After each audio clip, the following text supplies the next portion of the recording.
할렐루야. 오늘의 말씀입니다. 야훼께서 야곱을 긍휼히 여기시며 이스라엘을 다시 택하여 그들의 땅에 두시리니 나분의 된 자가 야곱 족속과 연합하여 그들에게 예속될 것이며 민족들이 그들을 데리고 그들의 본토에 돌아오리니 이스라엘 족속이 야훼의 땅에서 그들을 얻어 노비로 삼겠고 전에 자기를 사로잡았던 자들을 사로잡고 자기를 압제하던 자들을 주관하리라. 이사야 14장 1절에서 2절의 말씀. 아멘. 넌센스 퀴즈를 내겠습니다. 세상에서 가장 큰 죄는 무슨 죄일까요? 살인죄, 사기죄, 영모죄? 정답은 바로 괘씸죄입니다. 그런데 괘씸죄는 모르는 타인이 저지르는 죄가 아닙니다. 가까운 사람이, 믿었던 사람이 바로 저지르는 죄가 괘씸죄입니다. 그래서 죄의 크기보다 감정의 상처가 더 클 수밖에 없습니다. 당연히 마음의 상처로 인한 실망감과 좌절감 때문에 죄값보다 더 큰 징벌을 내리게 되는 것입니다. 그런데 괘씸죄는 마음의 상처로 인하여 시작된 것이기라 마음의 상처가 치유되면 바로 사라집니다. 가까운 사람에게 괘씸죄에 대한 징벌을 내리게 되는데 감정이 사라지면 오히려 긍휼의 마음이 들어옵니다. 왜냐하면 가까운 사람이 고난과 고통을 받는 것을 보기 때문입니다. 그러므로 오히려 이전보다 더 안타까운 마음이 들게 되기도 합니다. 오늘 하나님께서 14장을 통해 회복의 말씀을 주시는 것은 이스라엘에 대한 감정이 사라졌기 때문입니다. 진노로 말미암아 멸망을 받게 되고 그로 인하여 고아와 과부가 고통을 받게 되며 살아남은 자들도 노예가 되어 타국에서 죽을 때까지 고난의 연속이기 때문에 이제는 오히려 긍휼의 마음이 들어서는 것입니다. 하나님은 그런 분입니다. 죄에 대한 징계는 확실하게 하시되 회복은 이전보다 더 분명하게 이루어 주시는 분입니다. 그래서 하박국 선지자는 하박국서 3장 2절 말씀에 야훼여 내가 주께 대한 소문을 듣고 놀랐나이다. 야훼여 주는 주의 일을 이 수년 내에 부응하게 하옵소서. 이 수년 내에 나타내시옵소서. 진노 중에라도 긍휼을 잊지 마옵소서라고 말씀하고 있는 것입니다. 하박국 선지자는 진노의 잔을 피할 수 없다면 긍휼의 마음에 의지했던 것입니다. 진노의 잔은 반드시 지나갑니다. 지금은 코로나가 끝이 보이지 않지만 반드시 언젠가는 코로나의 끝이 있습니다. 그리고 그 다음에는 긍휼의 마음입니다.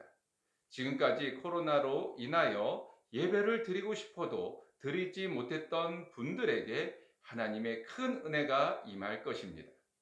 다만 기대와 소망이 없는 사람들은 낙심과 실망으로 믿음을 잃어버릴 것입니다. 그러면 코로나가 끝나도 아무런 보상을 받지 못하게 되는 것입니다. 예수님께서 겟세마네 동산에서 기도하실 때 흐르는 땀방울이 핏방울이 되도록 간절히 기도하시고 애원하셨습니다. 하지만 하나님은 독생자의 기도를 외면하셨습니다. 비록 예수님이 죄가 없으셨지만 인류의 죄를 대신 지신 예수님의 기도는 들어줄 수 없었기 때문입니다. 하지만 징계가 끝나고 회복은 이전보다 더 확실하고 분명하게 하셨습니다.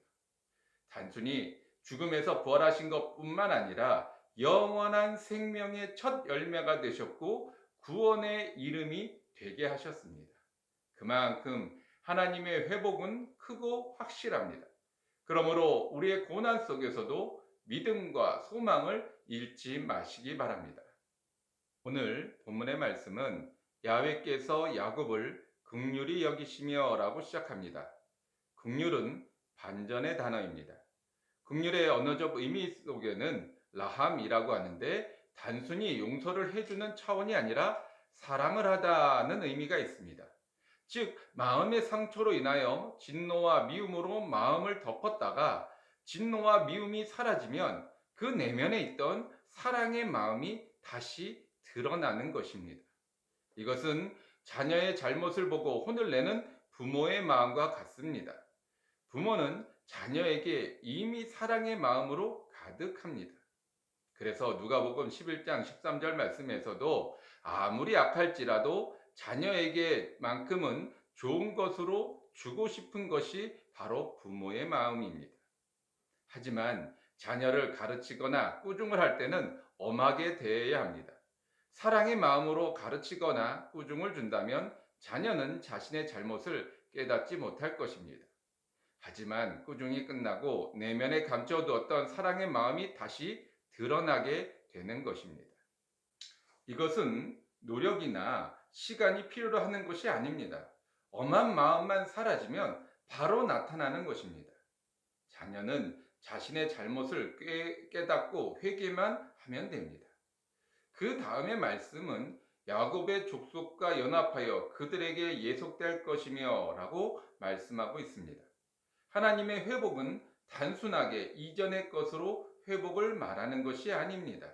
하나님과 대적함으로 노예되었던 야곱에게 그동안의 수고와 품삯을 지급하는 것을 의미합니다. 애굽에서 이스라엘은 400년 동안 품삯이 없는 일만을 해왔습니다. 그러나 출애굽 당시에는 몸만 빠져나온 것이 아니라 그동안 못 받은 품삯을 받아가지고 나왔습니다. 출애굽기 12장 36절입니다. 야훼께서 애굽 사람들에게 이스라엘 백성에게 은혜를 임하게 하사 그들이 구하는 대로 주게 하심으로 그들이 애굽 사람들의 물품을 취하였더라. 이스라엘 사람들은 애굽 사람들의 밥그릇이나 국자를 얻어 나온 것이 아닙니다. 금은보화와 갓짐 재물을 가지고 나왔습니다. 38절에는 수많은 잡족과 양과 소와 심이 많은 가축이 그들과 함께 하였으며 라고 말씀하고 있습니다. 당시 제사 목록 1호였던 양과 소도 심이 많이 가지고 나왔습니다.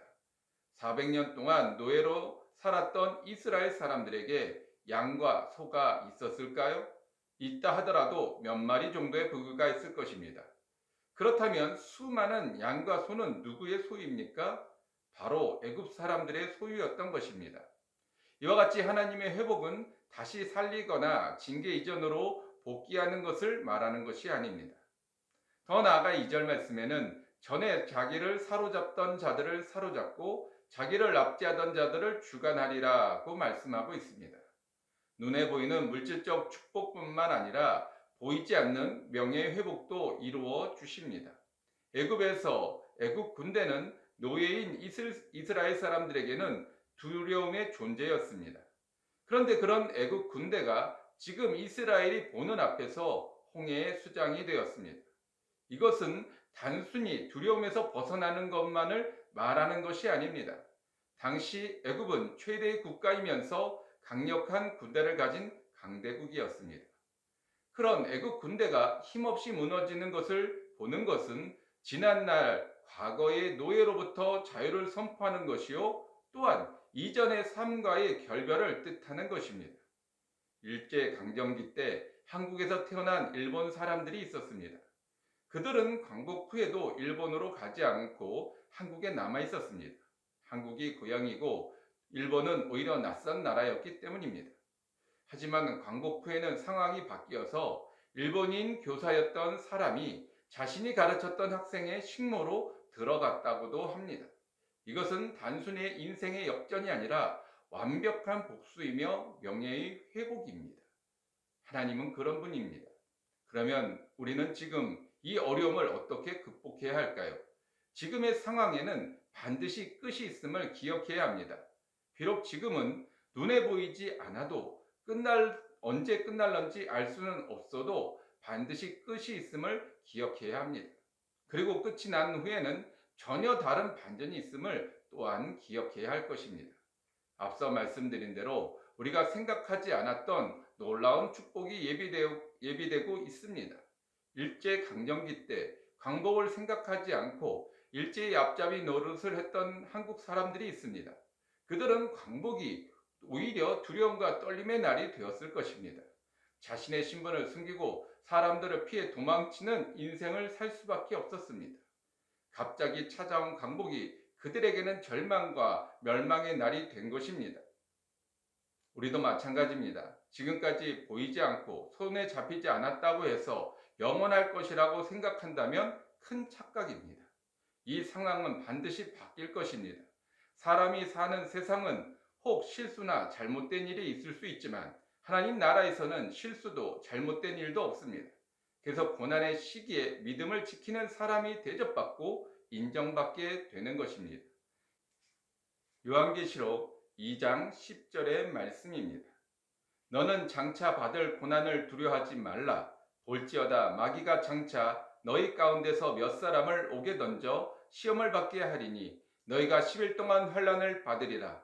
내가 죽도록 충성하라. 그리하면 내가 생명의 관을 내게 주리라. 아멘.